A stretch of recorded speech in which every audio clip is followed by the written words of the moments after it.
Masonlar dunyoni boshqaradi. Bu xato ma'lumot. Assalomu alaykum. Sharq universitetining hurmatli kuzatuvchilari. Tarixnoma loyihamizda bugun masonlar va masonlik haqida gapiramiz. Masonlik bu qanaqadir din yoki diniy tashkilot, dindagi qanaqadir sekta emas. Masonlik aslini olganda juda maxfiy tashkilot va bugungi kungi hisob-kitoblarga ko'ra dunyoda 5 milliondan 11 milliongacha masonlar faoliyat yuritadi. Masonlik asli paydo bo'lishi miloddan avvalgi asrlarga borib taqaladi. Ya'ni afsonalarga ko'ra Sulaymon ibodatxonasini qurgan quruvchilar va ularning boshlig'i Hiram qurilish ishlari, qurilish uslublarini sir tutish maqsadida dastlab o'zining shogirdlari bilan maxfiy tashkilotga asos soladi. Bu bir taxmin. Yana bir versiyaga keladigan bo'lsak, 1717-yilda Buyuk Britaniyada dastlabki masonlik lojasiga asos solinadi. Ya'ni bu rasmiy tashkilot sifatida ro'yxatdan o'tib, dastlabki faoliyatini boshlaydi. Asosiy qilinadigan ish bunda ustalar o'zlarini oyda bir marta yoki haftada bir marta yig'ilishlarni o'tkazadi. Bu yig'ilishlarda qurilish masalalari, shunga oid bo'lgan ishlar ko'rib chiqiladi. Va o'sha qurilish ustalari yig'iladigan joy loja deyiladi. Va bundan masonlik lojalari yoki katta loja, buyuk loja degan so'zlar kelib chiqqan. Masonlikning paydo bo'lishi yoki turlari haqida turli taxminlar bor. Ya'ni masonlik faqatgina bir tashkilot emas, dunyo bo'ylab tarqalgan ko'p bo'limlik tashkilotlardan biri. Masalan, Fransiyada paydo bo'lgan masonlik yoki masonlar Britaniyadagi masonlikni, Britaniyada paydo bo'lgani Germaniyadagi Rossiyadagini bir-birini tanimasligi, bilmasligi mumkin. Ya'ni masonlik bir markazdan turib boshqariladigan tashkilot emas, balki mustaqil faoliyat yuritadigan tashkilot. Lekin baribir har bir tashkilot buyuk lojaga to'liqligicha bo'ysunadi. A'zo bo'lish shartlari bor masonlikka. Ya'ni bu qanday? Avvalo, qaysidir bir dinda bo'lish kerak masonlikka a'zo bo'lmoqchi bo'lgan shaxs. Xoh islom, xoh xristianlik, xoh yahudiylik va shunga o'xshash xoh buddaviylik dinlari. Ya'ni birinchi qoida masonlikda a'zo bo'lish sharti buyuk yaratuvchi borligiga e'tiqod. Ikkinchi qoida, ba'zi mamlakatlarda, masalan Britaniyada a'zo bo'lish shartlaridan biri o'zi shaxsning a'zo bo'lmoqchi bo'lgan shaxsning o'zi murojaat qilish kerak. Boshqa bir davlatda, Fransiyada boshqacharoq. Ya'ni tartib qanday bo'ladi? Masonlikka a'zo bo'lgan mason o'ziga nomzod topadi va bu nomzodni a'zolar bilan tanishtiradi.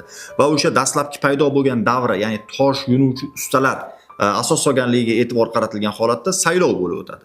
Saylovda yangi a'zoni qo'llab-quvvatlaganlar oq tosh ko'taradi qo'llarida, qarshi bo'lganlar qora tosh va bularni buyuk loja hisoblab chiqqan holatda a'zoni masonlik tashkilotiga qabul qilishi mumkin. Masonlarning eng faollashgan davri 18, 19, 20-asrlar. 1789-yil Bastiliya qal'asi ishg'ol qilinib, Buyuk Fransuz burjua inqilobi boshlandi va bunda albatta masonlarning roli katta edi. Qayerdan bilishimiz mumkin? Ya'ni masonlikka shior bo'lgan ozodlik, tenglik, birodarlik shiorlari 1791-yil qabul qilingan inson huquqlari va fuqaro deklaratsiyasida ham aks etgan.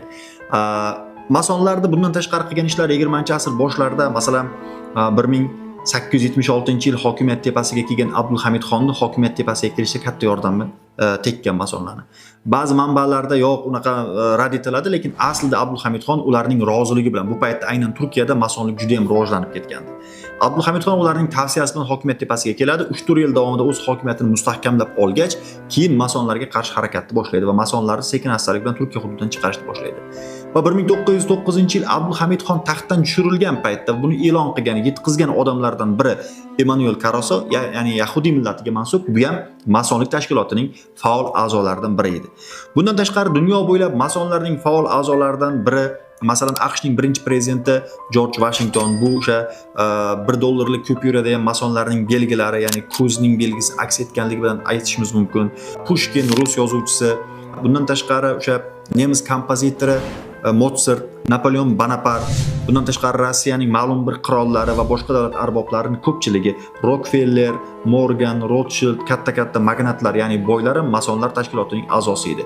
Masonlik dastlab ijtimoiy tashkilot sifatida paydo bo'lib, dunyoga keyinchalik siyosiy yoki maxfiy tashkilot sifatida tanildi. Nega?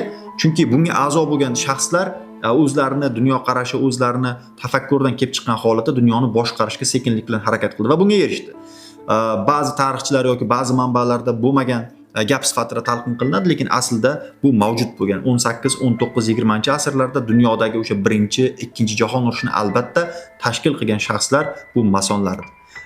Masalan, o'sha Rossiyadagi 1917-yilgi to'ntarishni amalga oshirgan Lenin boshliq bolsheviklar, Leninning o'zi va uning ustozi Paruz, bu hammasi mason tashkilotining a'zolari edi. Endi masonlarga qarshi kurashgan shaxslar bor tarixda. Masalan, Iroq prezidenti Saddam Husayn yoki Liviyaning davlat rahbari Muammar Kaddafi, undan tashqari 18-asrda faoliyat yuritgan Rossiyadagi Yekaterina II, ya'ni bular o'zining mamlakatiga bu tashkilotlarning kirib kelishi va bu tashkilotlarning faoliyati hokimiyatiga rahna solishdan qattiq qo'rqishgan. Masonlik ramzlariga keladigan bo'lsak, bir qator ramzlardan iborat, ya'ni dastlab tashkil topgan paytda sirkul, chizg'ichdan iborat edi masonlar ramzlari. Keyinchalik bunga ko'z ramzi qo'shiladi. Undan tashqari yana boshqa ramzlar, masalan, Fransiyada paydo bo'lgan lojaga fransuz qirollari yoki a'zo bo'lgan shaxslar o'zlarining ramzlarini qo'shadi. Ko'pincha masonlikni yahudiylik bilan bog'lashadi. Bu noto'g'ri, chunki yahudiylar ham a'zo bo'lgan bo'lishi mumkin masonlikka, lekin keyinchalik yahudiylarning ramzlari, simvollari bu masonlik tashkilotlarida faol ko'rsatila boshlangach, bu tashkilotni ko'pchilik dunyoqarashga ko'ra yahudiylarga bog'lashadi. Aslida bu noto'g'ri. Ko'z nimani anglatadi? Ya'ni ko'z borliqni yaratuvchi hammani ko'rib turgan ekanligini anglatadi. Boya aytganimizdek, masonlikka a'zo bo'lishning birinchi sharti edi, ya'ni qaysidir dinga mansublik, ya'ni yaratuvchi borligiga ishonish. Serkul bilan chizg'ich esa o'sha dastlab tashkil topgandagi tosh yunuvchi ustalar, ya'ni qurilish ustalarining asosiy ramzi hisoblangan.